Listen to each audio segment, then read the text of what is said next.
शांति पथ प्रदर्शन का स्वाध्याय हम सभी कर रहे हैं। चुलक श्री जिनेन्द्र वर्णी जी द्वारा विरचित। मंगलम भगवान वीरो मंगलम गौतमो गणी मंगलम कुंद कुंदाद्यो जैन धर्मोस्तु मंगलम। नमो अरिहंताणम नमो सेताणम नमो आयिर्याणम नमो उवजायाणम नमो लोये सवसाहुणम। पंचपरमेष्ठी भगवान की जय। अगले 45 मिनट के लिए सभी प्रकार के पापों का त्याग करके सभी नवबार नमोकार मंत्र पढ़ लें।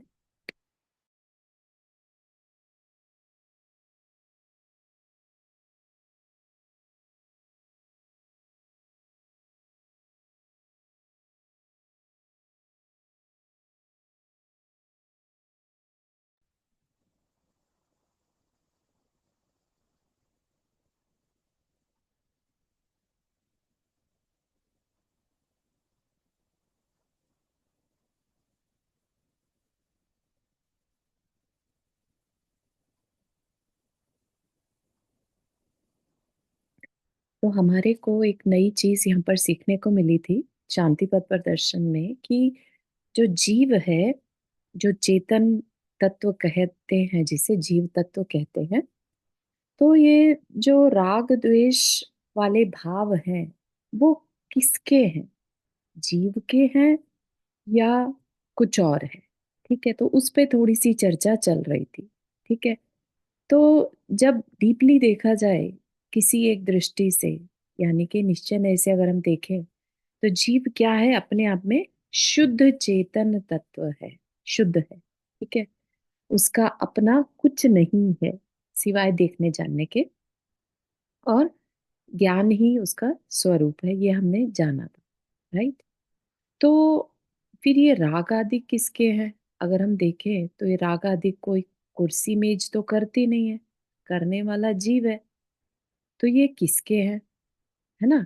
तो फिर डीपर जाकर पता चलता है कि हम ये जो राग आदि भाव है, ये एक मिली जुली अवस्था है। ठीक है, इसको हम जीव का भी नहीं कह सकते, है ना? तो इसके लिए थोड़ा सा लॉजिक दिए हैं, तो उसको समझते हैं क्या लॉजिक दिए हैं। ठीक है। राग आदिक भाव जिन जो होते हैं, राग आदि भाव जिनको कि साइंस की लैंग्वेज में भी वाइब्रेशंस कह सकते हैं।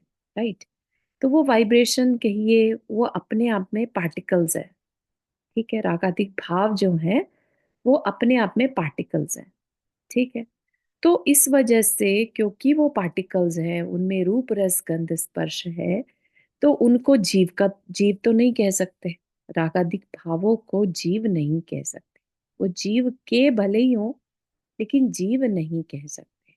ठीक है, तो रागादिक जो भाव है वो पाषाण की जाति वाले किन्हीं जड़ कर्मों की कोई अवस्थाएं हैं।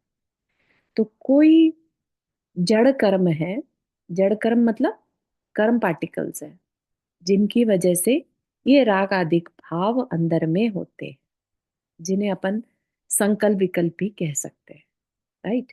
तो संकल्प विकल्प जब होते हैं तो वो अपने आप में क्या है? जड़ है। क्यों? क्योंकि वेव्स हैं। ठीक है ना? वेव फॉर्म जो होती है, वाइब्रेशन जो होती है, वैसा वो भाव है। ठीक है, तो इस वजह से क्योंकि उसे साइंस पकड़ पा रहा है, देख पा रहा है, तो उसको जड़ कर्म की कोई अवस्था कहा। ठीक। वे है तो चेतन की ही अवस्थाएं, परंतु इस व्याप्ति के कारण कारण में कार्य का उपचार करके इनको जड़ कर्मों को की कह दिया जाता है। मतलब कि इनको करने वाला तो चेतन, ठीक है ना, लेकिन चेतन करने वाला होते हुए भी क्योंकि इनकी जो क्वालिटीज हैं वो जड़ से मैच करती हैं, इसलिए इन्हें जड़ कर्मों की कह दिया जाता है।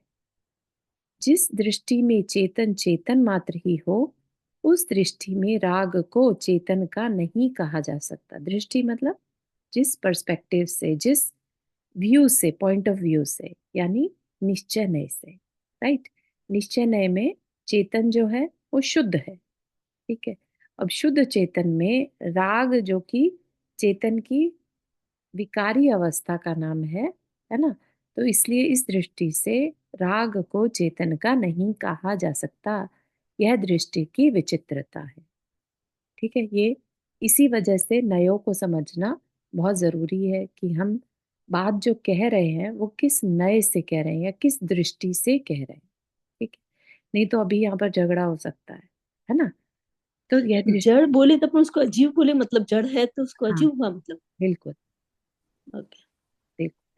तो और थोड़ा सा एक्सप्लेन करें। वास्तव में राग आदिक कैसे हैं? चमगादड़वत है। चमगादड़ जैसे बैट पक्षी होता है ना, अब उसको बैट को पक्षी कहेंगे या जानवर कहेंगे, पशु कहेंगे। जिस प्रकार चमगादड़ चौपाया होने के कारण उसके चार पैर है, ठीक है, दो आगे दो पीछे। पशु तथा पंख होने के कारण पक्षी भी है। चार पैर है तो पशु और पंख है तो पक्षी। उसी प्रकार रागाधिक चेतन के साथ व्याप्त होने के कारण चेतन और कर्मों के साथ व्याप्त होने के कारण जड़ भी है। बात समझ में आ रही है कि पूरी तरह से ना तो उसे चेतन का कह सकते और ना पूरी तरह से कर्मों का कह सकते। जिस प्रकार चमगादड़ की क्रिया अधिकतर पक्षियों से मेल खाने के कारण उसे पक्षी ही कहने में आता है, पशु नहीं। मोस्टली उड़ता है ना, अपना दीवारों पर और उसमें अपना घर बनाता है, राइट। तो उस अपेक्षा से उसे पक्षी ही कहने में आता है, पशु नहीं।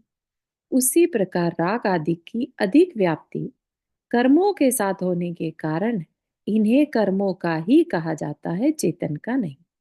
ठीक है, तो बस इस बात को आप क्लैरिटी के साथ रखें कि जो शुद्ध चेतन अवस्था है उसमें राग आदिक नहीं होते हैं। ठीक है, अगर राग आदिक हो रहे हैं इसका मतलब वो कर्मों के कारण राग आदिक हो रहे हैं। ठीक है ना। जब हम बात करते हैं दूध में पानी जैसी अवस्था बनती है जब तक कर्म आत्मा के साथ एकमेक है ना, उन्हीं कर्मों के कारण रागादिक भाव होते हैं, राइट। तो रागादिक भाव है तो कर्मों के, लेकिन उनका असर थ्रू चेतन दिखाई देता है। ठीक है, अगर चेतन नहीं हो तो रागादिक भाव के जो पार्टिकल्स है ना वो भी कुछ कर नहीं पाएंगे। ठीक है ना। तो कारण में कार्य तभी पॉसिबल है, अगर चेतन नहीं हो तो रागादिक भाव कुछ कर ही नहीं सकते, है ना। तो इस अपेक्षा से चेतन अपने आप में शुद्ध है और जो रागादिक भाव है वो कर्म के कारण है, कर्म की अवस्था है। ठीक है, कर्म का रूप है, किसी प्रकार के जड़ है। जिस खाते में जड़ व चेतन इन दो व्यक्तियों के ही हिसाब पड़े हो, तीसरा कोई हिसाब ही ना हो, वहां इस चमगादड़ राग को किसके हिसाब में डालें? मतलब कि अगर हमें इन दो में से चुनना पड़े, जड़ या चेतन, कि राग को जीव कहोगे कि अजीब कहोगे, राग है ना।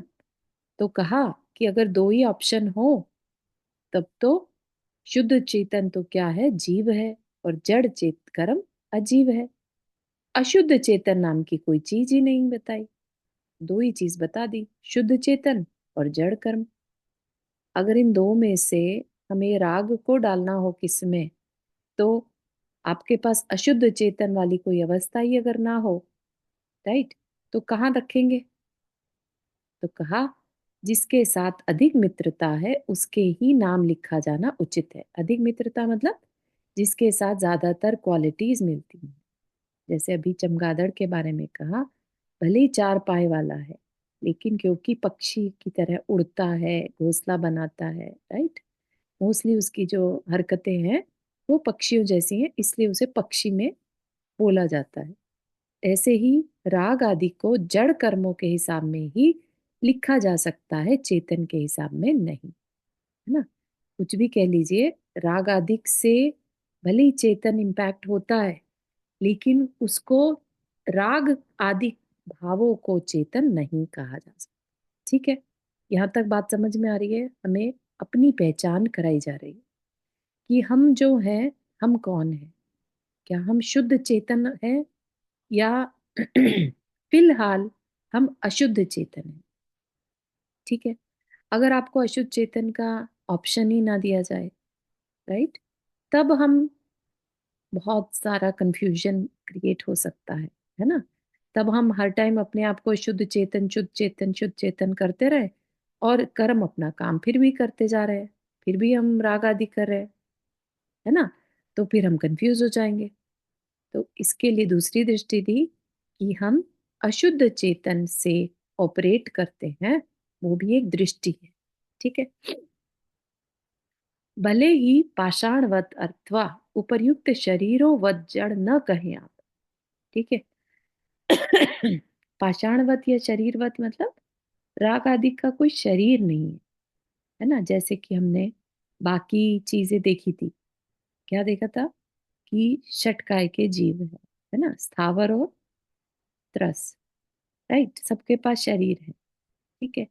लेकिन जो राग आदिक भाव है उनके पास शरीर नहीं है। ठीक है। तो पाषाणवत शरीरों व जड़ न कहें आप, परंतु चेतन भी नहीं कह सकते ना। तो वो पाषाण की तरह ठोस है, राइट।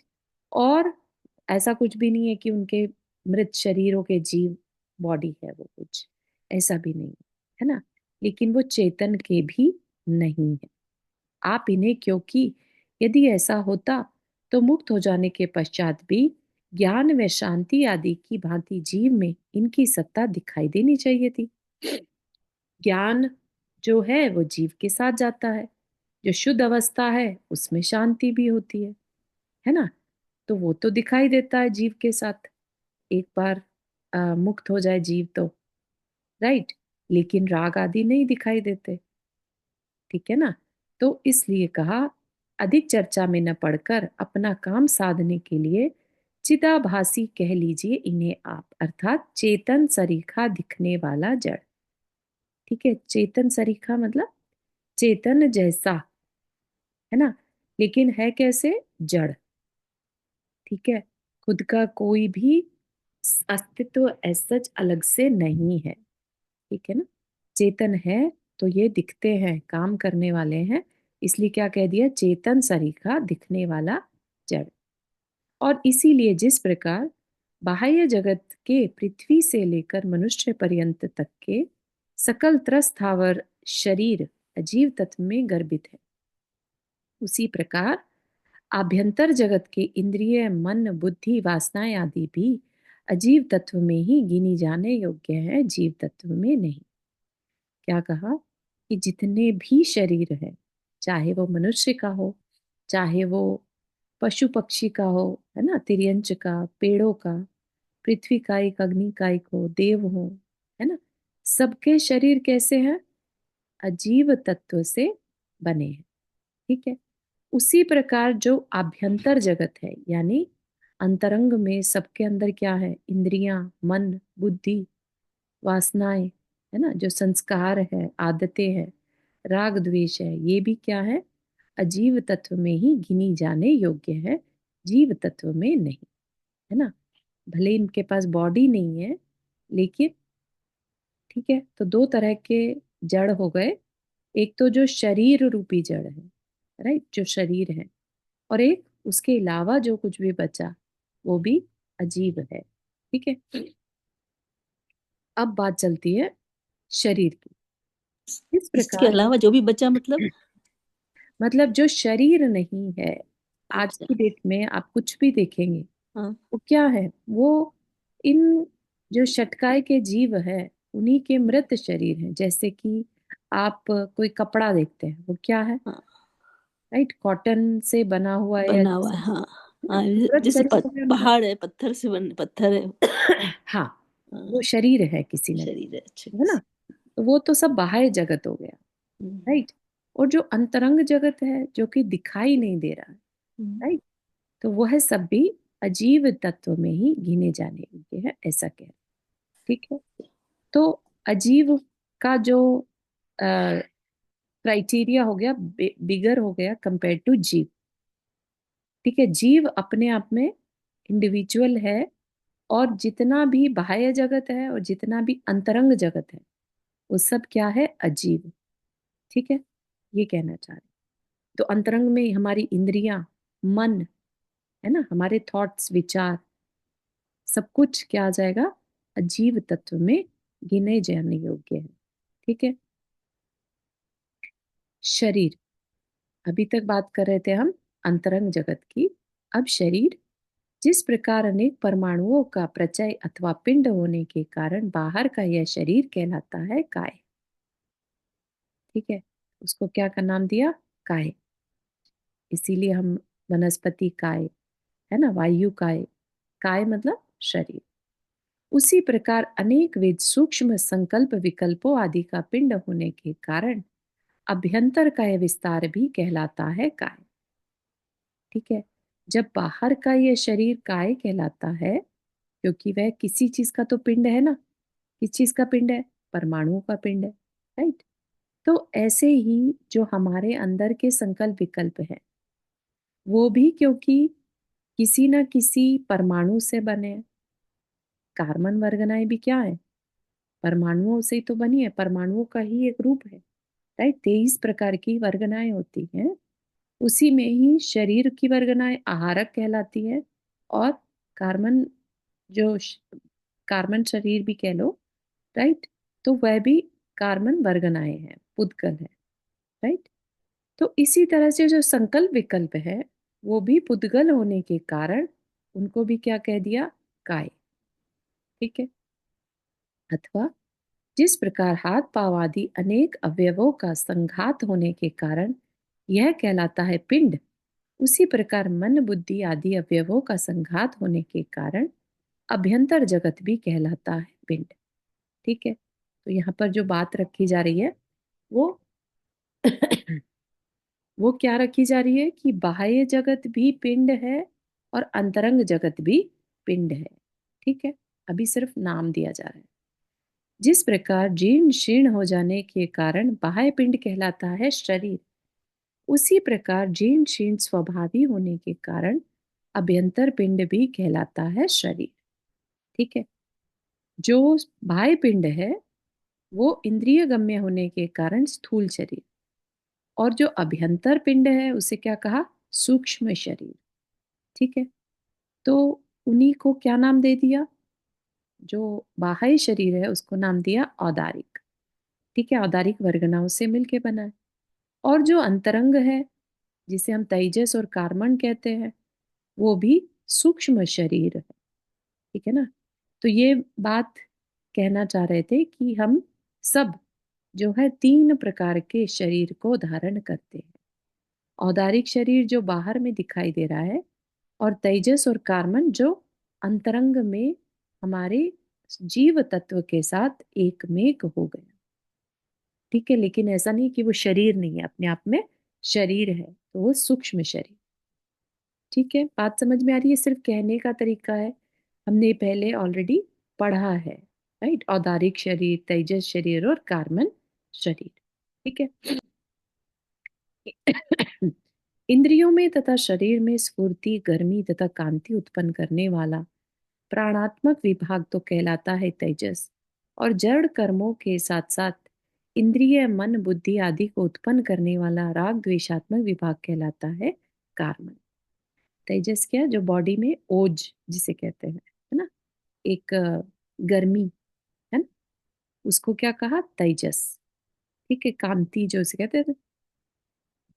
और जड़ कर्मों के साथ साथ इंद्रिय मन बुद्धि आदि जिसके कारण राग द्वेष होते हैं, वह सब क्या है, कार्बन शरीर। ठीक है। आभ्यंतर जगत में इन दोनों ही प्रकार के शरीरों का प्रत्यक्ष किया जाना संभव है। हाँ नंदा जी, आपने हाथ रेस किया। हाँ, थोड़ा सा और इसके बारे में जानने का मन कर रहा है। ये जो 3 शरीर बताए हैं और आपने बताया ना, जो इनका जो काम है वो, जैसे जड़ कर्म, इंद्रिय मन बुद्धि, थोड़ा इसको और एक्सप्लेन कर दीजिए। हम्म। देखो, हम सबको मालूम है कि हम जीव हैं, साथ ही साथ हम, हमारे सबके पास एक शरीर है। ठीक है ना। और शरीर के साथ साथ अंतरंग में हमारे, हम सबके अंदर इच्छाएं भी उत्पन्न होती हैं, संकल्प विकल्प होते हैं, राग द्वेष होते हैं। राइट। ये सब क्या है? विचार है। राइट। इनको भी साइंस पकड़ता है। राइट। इसको इनको कैसे पकड़ता है? वाइब्रेशंस के थ्रू। ठीक है ना? तो क्योंकि ये भी अपने आप में जड़ है, तो ये किस तरह का जड़ शरीर है? ये कार्बन शरीर है। कौन सा शरीर कार्बन शरीर है? जो हमारी इंद्रियां, मन, बुद्धि, है ना, वासनाएं, राग, द्वेष, ये सब कुछ किसके अंतर में आ जाता है? कार्बन। तो इसका मतलब ये कि आपने जैसे शरीर कह दिया इसको, हाँ। तो इसका घटना बढ़ना कैसे होता है? इनका घटना जस्ट बढ़ना। विचारों के साथ या कुछ और? हाँ, ये घटना बढ़ना तो देखिए, वैसे कार्बन शरीर जो है वो आत्मा के साथ एक मेक है, जीव के साथ। राइट। तो उसी साइज का, जिस तरह साइज का जीव रहेगा उतनी साइज का एक कार्बन शरीर भी होगा। रही बात कि इम्पैक्ट कितना होगा, जितने कार्मिक बैलेंस होंगे, राइट, उतना ज्यादा इम्पैक्ट कहलाएगा जीव के ऊपर। और जितने कम पार्टिकल्स बचेंगे कार्बन के, तो उतना कम इम्पैक्ट होगा। जैसे कि अपने आ, केवली भगवान है ना, उनके पास 4 प्रकार के घातिया कर्म अब नहीं रहे, उन्होंने उसका क्षय कर दिया। राइट। तो उनका कार्बन शरीर हम कह सकते हैं रिड्यूस हो गया। खत्म नहीं होता? खत्म होगा तब जब बाकी के 4 कर्म भी, अघातीय कर्म भी बचे हैं उनके पास। राइट। तो तो सिद्ध फिर अवस्था वापस में वो खत्म होगा? कार्बन शरीर खत्म हो जाता तो जब हम एक नया शरीर लेते हैं या जन्म लेते हैं, तो उस समय भी कार्बन शरीर पहले का चलता है, कैरी है। ऑन, या नया ही बनता है? कैरी ऑन होता है। कैरी। अनंत काल से ये तीनों साथ में चलते हैं। हम्म। ठीक है, जीव के साथ तेजस और कार्बन चलता है। ठीक है। हम्म। तो और जितना भी हाँ, थैंक कार्मिक यू। बैलेंस है वो इसके साथ हमारे साथ आगे जाता है। इसलिए कहते हैं ना, आत्मा पे संस्कार पड़ जाते हैं। तो ये संस्कार कहीं और नहीं, कार्बन शरीर जो है वो साथ जा रहा है उसमें पड़ते हैं। ठीक है, वैसे ही। रिकॉर्ड हो रहे हैं मतलब? हाँ, रिकॉर्ड हो रहा है।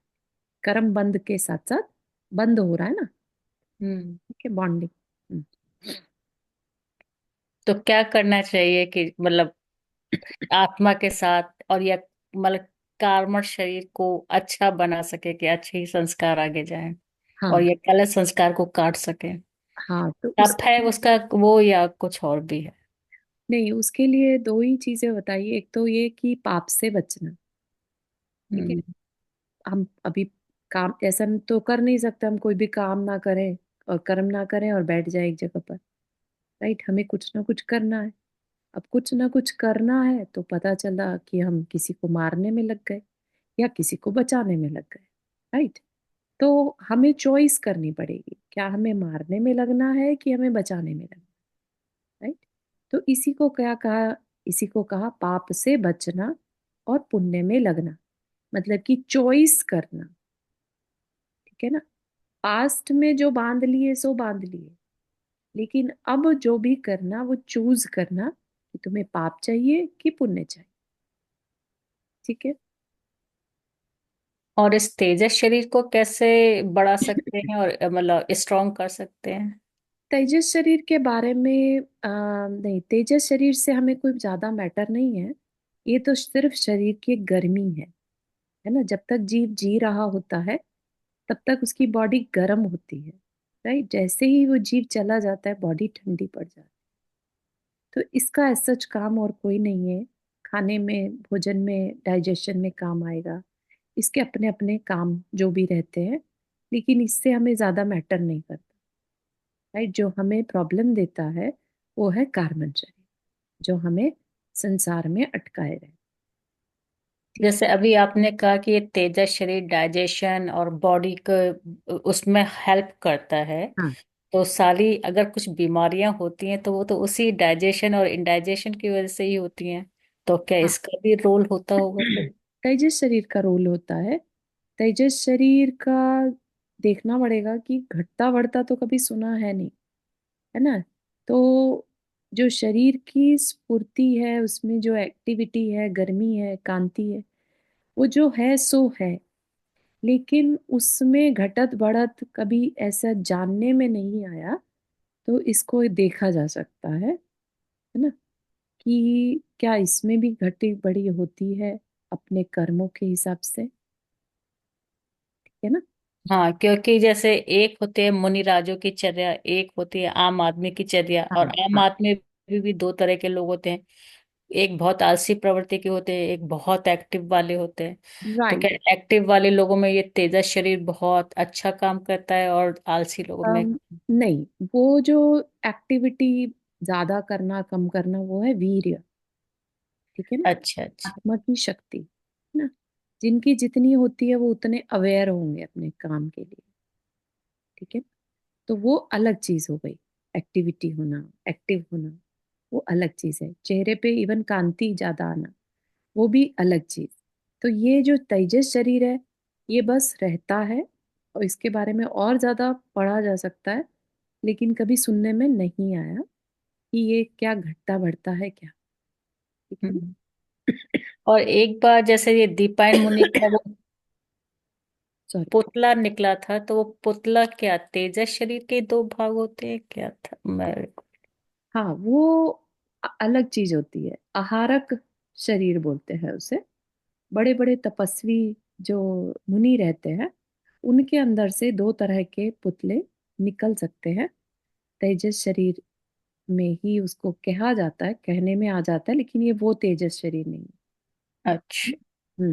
ये तेज सिर्फ ओज या गर्मी को लेकर है, ठीक है। हम्म। जो दीपायन मुनि के शरीर से निकला था, तेजस पुतला जिसे कहते हैं, वो अलग चीज है, ठीक है। वो रिद्धि से ही, तपस्या के बल से ही मिल सकता है,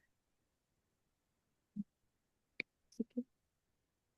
बहुत अच्छा। Thank you. चलिए। स्थूल हो अथवा सूक्ष्म, दोनों ही शरीर शीर्ण स्वभावी है। स्थूल हो यानी औदारिक शरीर, और सूक्ष्म जो तेजस और कार्बन है ना, का शीर्ण स्वभावी है। दोनों ही नष्ट होने वाले हैं। विशेषता है केवल इतनी कि पहला तो क्षीण हो जाता है केवल एक भाव में, यानी औदारिक शरीर, जो बाहर में हमें शरीर दिखाई दे रहा है, स्किन है हमारी, है ना, हड्डियां, मांस, ये सब क्या है, ये बाह्य शरीर है, औदारिक शरीर। तो ये तो खत्म हो जाता है एक ही भव में। और दूसरा होता है अनंतो भवों में, है ना। अनादिकाल से ये तेजस और कार्बन साथ चलते हैं। मृत्यु के समय स्थूल शरीर तो अपना त्याग पत्र देकर महाप्रभु जीव तत्व से अलग हो जाता है, परंतु यह सूक्ष्म शरीर एक सच्चे मित्र की भांति भव भवांतरों में भी अपनी सेवा से निवृत्त नहीं होता। जब जब जहां जहां जिस जिस भव में भी चेतन भगवान जाने की इच्छा करते हैं, यह तुरंत उनको वहां पहुंचाने का प्रबंध कर देता है। ना ही नहीं, स्वयं भी उनके साथ जाकर उनकी वासना के अनुसार उनके रहने के लिए तुरंत एक नया भवन बनाकर खड़ा कर देता है, ताकि वहां परदेश में किसी प्रकार का कष्ट न होने पावे उन्हें, ठीक है। जो सूक्ष्म शरीर है, कहने की बात यह है कि कार्बन के कारण ही कर्म बंध रहे हैं, उसकी वजह से ही हमें नया शरीर डिसाइड होता है कि हमने कौन सी आयु बांध ली, उसमें हमें कहाँ जाना है, कैसा शरीर मिलेगा, ये सब कौन डिसाइड कर रहा है, कार्बन शरीर, ठीक है ना। तो ये हमें आगे का अगला भाव बनाने में हेल्प करता है। एक तो शरीर खत्म हो गया यहीं पर, लेकिन ये कार्बन शरीर जो है, ये भवों भवों तक जीव के साथ नए नए शरीरों का निर्माण करता है, ठीक है। इस विश्वकर्मा का काम है। उस समय तक जब तक इसका स्वामी यह जीव राजा स्वयं अपने स्वामित्व को समझकर इसके चंगुल से बाहर नहीं निकल जाता, उसी समय पता चलता है उसे कि यह वास्तव में उसका मित्र था या मीठा शत्रु। अगर हम देखें तो हम अच्छा मान सकते हैं, अरे कार्बन के कारण ही हमें शरीर मिलता है, इसके कारण हम जीवित है ना। लेकिन अगर दूसरी नजर से देखें तो इसके कारण हम अनंत काल से भटक रहे हैं, ठीक है ना। तो अब इसको मित्र मानेंगे कि मीठा शत्रु। यदि पारमार्थिक मित्र होता तो प्रथम क्षण में ही सारे रहस्य का उद्घाटन करके वह इसे भव भ्रमण से बचा लेता, ठीक है। इस प्रकार बाह्य और अभ्यंतर का यह सकल विस्तार अजीव है, जड़ है अथवा चिदाभासी है। ठीक है, बहुत इंटरेस्टिंग जानकारी है ये। शायद ही कभी हमने इस नजर से धर्म को पढ़ा होगा, है ना। आगे चले, यहाँ तक के किसी को कुछ पूछना।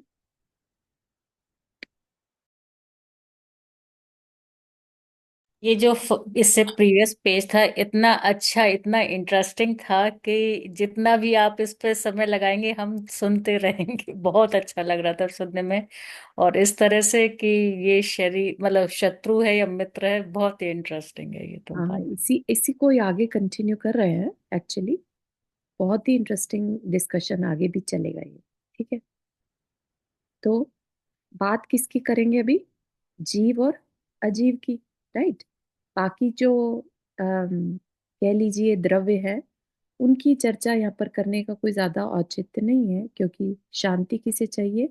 चेतन को चाहिए, जीव को चाहिए, राइट। क्यों अशांत है? बिकॉज ऑफ कार्बन शरीर, है ना। तो शांति पथ के अंतर्गत श्रद्धा के विषयभूत 7 तत्वों में से जीव अजीव नाम वाले प्रथम 2 प्रधान तत्वों की बात चलती है। दोनों तत्वों का रहस्यात्मक परिचय पा लेने के उपरांत कुछ प्रश्न स्वतः समक्ष आकर खड़े हो जाते हैं। कौन से प्रश्न? पहला प्रश्न तो यह है कि इस बाह्य अभ्यंतर अनंत विस्तार में मैं इन दोनों तत्वों के यथार्थ दर्शन कैसे करूं? यह सब कुछ वैसा ही है जैसा कि दिखाई दे रहा है, या कुछ और? अर्थात क्या यह सत्य है, या है उन दोनों महातत्वों का कोई स्वांग, जो कि उन दोनों ने परस्पर में मिलकर मुझे ठगने के लिए धारण किया है, अर्थात सद सत विवेक। ठीक है, कि सच्चाई क्या है, बेसिकली ये सब क्या चल रहा है। दूसरा प्रश्न यह है कि दूध पानी की भांति एक में होकर धारण किए गए इन दोनों तत्वों में, इस स्वांग में मैं तथा मेरा क्या वह कितना अंश है, और मुझसे भिन्न पर का क्या वह कितना अंश है, अर्थात स्व पर विवेक। यानी स्व कितना और पर कितना है। समझ रहे हैं बात? यहाँ पर क्या प्रश्न हो रहा है? पहले में तो कहा कि सच्चाई क्या है, अस्तित्व क्या है, ठीक है। और दूसरे में क्या कहा कि जो दूध और पानी की भांति एक में हो गए, दूध और पानी, उसमें हमें कैसे पता चले दूध कितना परसेंटेज और पानी कितना परसेंटेज, यानी कि मैं कितना और पर कितना। ठीक है। तीसरा प्रश्न यह है, अभी सबका जवाब करते जाएंगे, प्रश्न कर रहे हैं अभी। तीसरा प्रश्न यह है कि अति महिमावंत तथा स्वतंत्र चेतन तत्व होते हुए भी मैं इस जड़ या अजीव तत्व के अधीन कैसे बन बैठा? हजार प्रयत्न करने पर भी इसके चुंगल से छुटकारा संभव नहीं हो पा रहा है ना। बहुत अच्छे अच्छे क्वेश्चन है। हो सकता है हमने कभी ना सोचे हो, लेकिन वर्णी जी जो है वो सामने वाले की सोच को ध्यान में रखकर ये बात बता रहे हैं।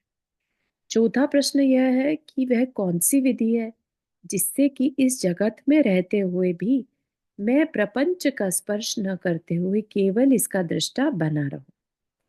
ठीक है, प्रोसेस पूछ रहे हैं। पांचवा प्रश्न यह है कि ये दोनों तत्व कौन से दोनों तत्व, जीव और अजीव, किस प्रकार परस्पर में मिलकर बाह्य अभ्यंतर प्रपंच रूप इस अखिल विश्व की तर्कातीत कार्य व्यवस्था का संचालन कर रहे हैं, अर्थात कारण कार्य व्यवस्था। कि जो पूरा विश्व है ये इस जीव और अजीव के प्रपंच से चल रहा है, तो कैसे चल रहा है? अब लीजिए क्रम से एक एक प्रश्न पर विचार करते हैं। सद सत, सद सत विवेक। पहला प्रश्न है, सत्य क्या है और असत्य क्या है ना। यह बताने की आवश्यकता नहीं कि जो कुछ भी बाहर में अथवा भीतर में दिखाई दे रहा है वह सब असत्य है, सत्य नहीं। बड़ी विचित्र बात सुन रहे हैं। आंखों से प्रत्यक्ष दिख रहा है और कह रहे हैं असत, है ना। नित्य प्रयोगों में ला रहा हूं और कह रहे हैं असत। कोई स्वप्न थोड़े ही देख रहा हूं कि असत समझ लो इसे। ठीक है, क्या कहा? जो कुछ भी बाहर में दिख रहा है वो सब क्या है? असत है। कितने लोग इस चीज को मानने के लिए रेडी हैं कि जो दिख रहा है वो असत है?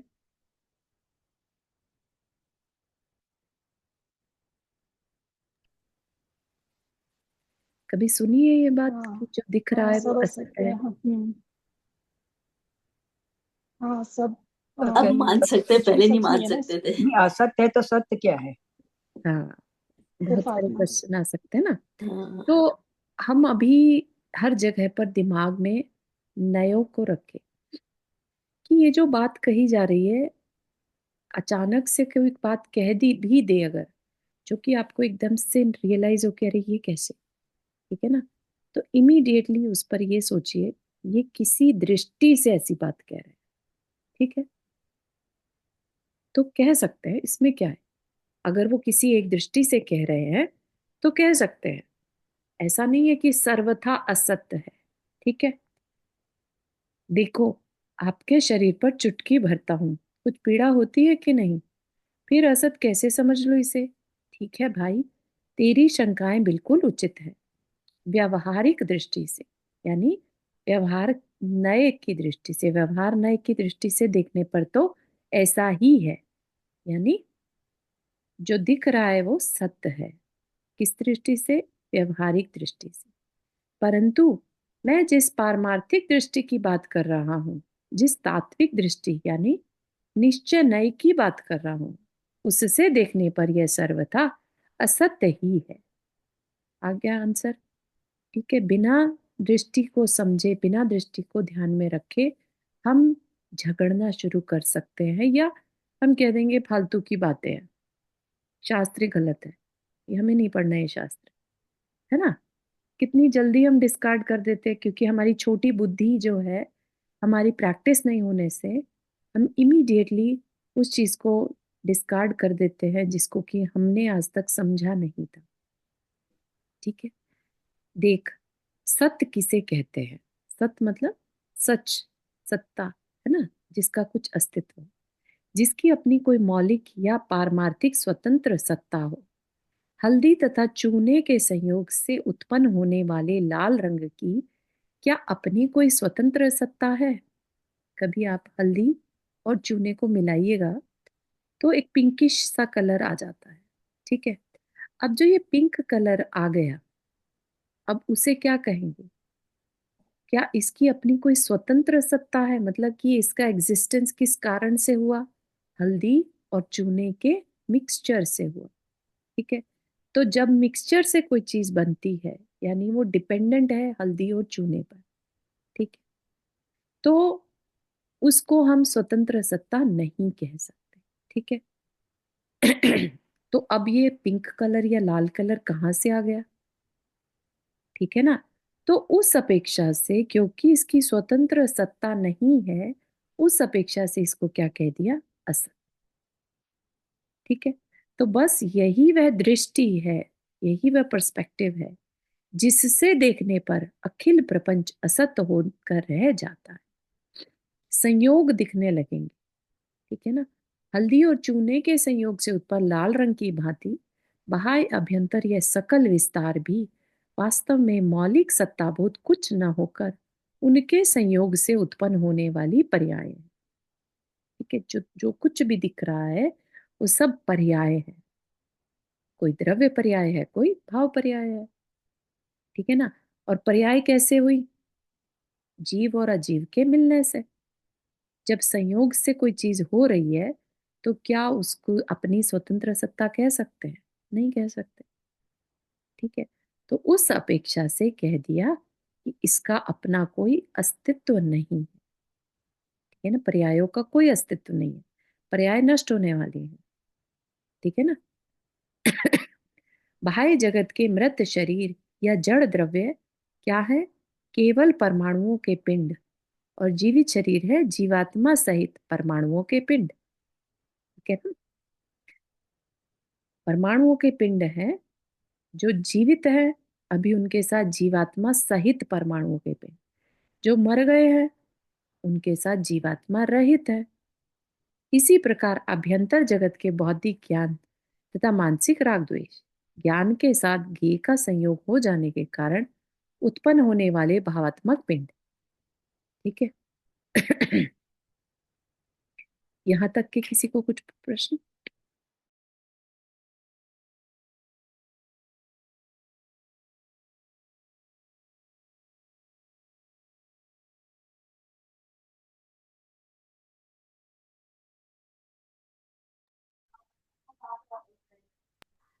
चारू जी, हाँ, और एक बार सत और असत का बताएंगे। हाँ, टेक योर टाइम, इसमें अपने को जल्दी नहीं करना है कुछ भी। ठीक है। तो यहाँ पर असत्य किसे कह रहे हैं? जैसे कि अभी चूने का एग्जाम्पल लिया, हल्दी सत्य है, हल्दी का अपना अस्तित्व है। चूना उसका अपना अस्तित्व है, वो सत्य है। ठीक है। जिसकी इंडिविजुअल सत्ता हो वो सत्य है। ठीक। अब इन दोनों को मिला दिया हमने, हल्दी और चूने को, तो कुछ लाल रंग का पाउडर बन गया। ना तो वो हल्दी है, ना वो चूना रहा। ठीक है ना। अब हाँ, उससे क्या कहेंगे, क्या वो सत्य है या असत्य है? अपनी उसकी कोई आइडेंटिटी नहीं रही।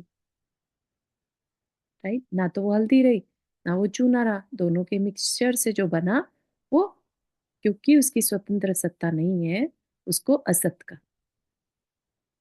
ओके, ठीक है। जैसे आत्मा एंड शरीर मिल गया तो। हाँ, आत्मा और पुद्गल मिलकर जो हम्म दिख रहा है वो हम्म, सब असत है। असत है। ओके ठीक है ना। ओके, अगर हमें सब जगह जीव दिखने लग जाए तो हम कह सकते हैं सत्य है।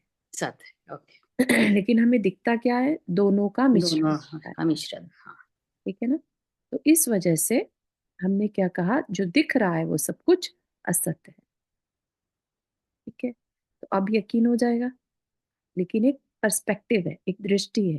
ठीक है। तो अब हम कहेंगे कि हाँ, पर्याय दृष्टि से देखें तो ये सत्ता, पर्याय की दृष्टि से देखें तो सत्य है ना। लेकिन द्रव्य दृष्टि से देखें तो सब कुछ असत्य है।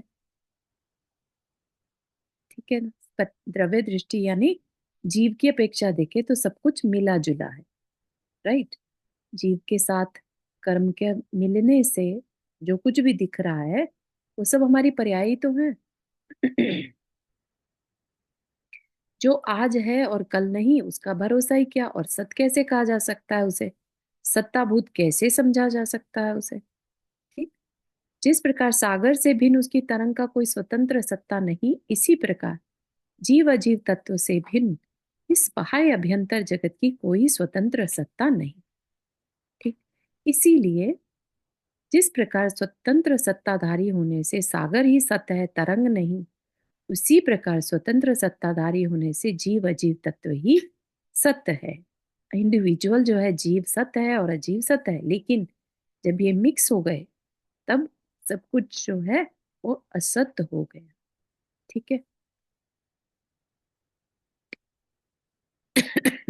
आज के लिए इतना ही रखेंगे, यहाँ तक के लिए। तो ऐसा मानना चाहिए कि सब असत्य है, राइट? कोई सत्य नहीं है। एक अपेक्षा से, अगर आप व्यवहार की दृष्टि से देखेंगे तो सत्य है। जो दिख रहा है वो क्या गलत है?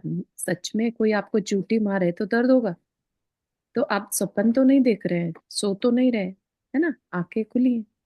लेकिन ये क्या तो दृष्टि है? वो हम व्यवहार। रियलाइज कर सकते हैं कौन। हाँ, अगर आप चाहें तो दूसरी दृष्टि से, यानी द्रव्य दृष्टि या निश्चय की दृष्टि से देखें तो सब कुछ असत दिखाई दे। हम्म ठीक है। रियलाइज करे तो सत्य है, नहीं रियलाइज करे तो असत्य है। बिल्कुल सही, बिल्कुल सही। अच्छा। रियलाइज का मतलब ही यहाँ पर दृष्टि है। right। नंदा जी आपने हाथ रेस किया। हाँ, एक सवाल हमेशा मन में रहता है कि हम सब जानते हैं कि अच्छे कर्म करो तो मतलब अच्छा रहेगा। तो मतलब एक जैसे आत्मा, मतलब कि आत्मा खुश हो जाएगी, आत्मा स्वतंत्र हो जाएगी तो बस सब कुछ अच्छा है, मुक्ति हो जाएगी उसकी। तो अभी हमको कैसे पता चले कि हमारी आत्मा खुश हो रही है अंदर बैठ के या नहीं खुश हो रही है, अम, या मतलब उसको अच्छा लग रहा है या वो दुखी हो रही है? हाँ, ऐसा देखो, ऐसा तो है नहीं कि कुछ हमें कम्युनिकेट होता है। राइट। हम खुद, क्योंकि जीव खुद है, वो अलग बात है कि हम जितना भी आज की डेट में बात कर रहे हैं, बोल रहे हैं, सोच रहे हैं, ये सब कर्मों से हमारा डिस्टॉर्टेड है। राइट। हमारी बुद्धि कर्म के कारण ढकी हुई है, हमें सारा नॉलेज नहीं है, राइट। तो हमें कैसे पता चलता है? तो ऐसा तो नहीं, शास्त्र से हमें पता चलता है कि जो जो आकुलता बढ़ाने वाली चीजें हैं वो आत्मा को पसंद नहीं, ठीक है ना। जहां जहां निराकुलता है वो सब कुछ आत्मा को पसंद है। शास्त्र अध्ययन करने से हमें ये बेनिफिट होता है। तो ऐसा हो सकता है कि हमारे मन में जब शांति लगे तो उस टाइम अच्छा है, और जब आकुलता हुए तो ऐसा हो। हाँ, लेकिन आप ये सोचिए कि अगर किसी को मर्डर करके शांति मिलने लगे तो ऐसा तो नहीं हो सकता है। तो वो परिभाषा अधूरी हो जाएगी कि अगर मन को शांति लग रही है तो क्या वह वाकई में शांति है बाकी टेम्पररी। ना? हाँ, तो क्या हम मैं एक चीज शेयर कर सकती हूँ? जी तो जो अभी कुसुम आंटी ने पूछा ना, उसके लिए मैं बोल रही थी कि पोल्यूशन में लाइक 10 उपवास करते हैं, रस पूरा छोड़ के पारना वारना करने के बाद लगता है आत्मा तृप्त हो गई, तो वो शांति शांति गिन सकते हैं कि नहीं? ना ना, ऐसा तो नहीं है। देखो, ये सब जो है ये प्रोसेसेस है, क्रियाएं हैं। लेट से किसी ने अच्छा। उपवास किया और अच्छा लगा, ठीक है, अच्छी बात है। लेकिन जब हमें शांति की परिभाषा बताई गई थी, चौथे प्रकार की शांति, वो कब होगी? जब हम समता में रहेंगे, अच्छा। ठीक है ना। तो एक्साइट होंगे ना दुखी होंगे, ठीक है ना। ना राग करेंगे लाइक ना वो द्वेष। वाले लाइक लाइक सिद्ध भगवान और अनंत भगवान जैसे अनंत सुख में रहते हाँ, हैं, वो भी उस नहीं, टाइप वाला है। साधु साधु भी समता में रह सकते हैं। अच्छा। जो इस समय हम ना राग कर रहे हैं ना द्वेष कर रहे हैं, ये समझ लीजिए कि वह क्षण जो है वो आत्मा के पास है, अपने पास है, ठीक है। वही क्षण में कोई आत्मा कर्म नहीं बांध रही होती है, तो अच्छा। इसलिए आत्मा को वो अच्छा लगता है, ठीक है ना। तो जिस और लाइक क्षण ज्यादा कर्म बांध रहे हैं वो अच्छा नहीं लगता कर्म आत्मा को। अच्छा, हाँ वो नहीं अच्छा था। और जैसा जो आपने बताया था, अभी एग्जाम्पल दिया था, चिमटी लगाते हैं तो हम्म। वो तो शरीर को होता है ना, अपने को जीव को तो कुछ नहीं होता है। हाँ, लेकिन तो वो जी क्या है? किसने माना? व्यवहार व्यवहार में हम मानते हैं कि हमें हुआ, लेकिन असल में शरीर को होता है। हाँ, ऐसा होता शरीर ऐसा को मान। है, लेकिन हमने मान लिया। अगर हमें एकदम से इतना गुस्सा आ गया, एकदम किसी ने हमें चुटी मारी और हमें दुख भी हुआ, दर्द हुआ और हमें गुस्सा भी आ गया, हाँ, आ जाता है, सही बात है। तो ये जो गुस्सा आना, ये क्या हो गया? ये आत्मा पे तो कर्म बंध गया ना, मलिन हो गई ना आत्मा फिर उससे। है ना। जी। तो हर समय के हजारों भावों से हम कर्म बांधते रहते हैं जो आत्मा को पसंद नहीं, ठीक है। कितने भी सजाग रह लो, लेकिन कुछ ना कुछ तो आ ही जाता है, राइट? हाँ, बिल्कुल है, क्योंकि सही बात अनंत काल के है जी। बहुत प्रैक्टिस चाहिए होगी। कर्म। देखो जी, बहुत सजाग सही। मतलब सजाग रहना पड़ेगा। बिल्कुल बिल्कुल बिल्कुल। तो सही ये बात जब है। अपन पूरा पढ़ लेंगे तब देखते हैं जी कैसे हमारे थैंक भाव रहते जी थैंक हैं, ठीक है। हाँ, तो यहीं तक रखते हैं आज के लिए। जिनवानी स्तुति। जावानी के ज्ञान से सूझे लोकालोक, सोवानी मस्तक धरो सदा दे तू दो। हे जिनवानी भारती तो ही जपो दिन रैन, जो तेरा शरण आ गए सो पावे सुख चैन।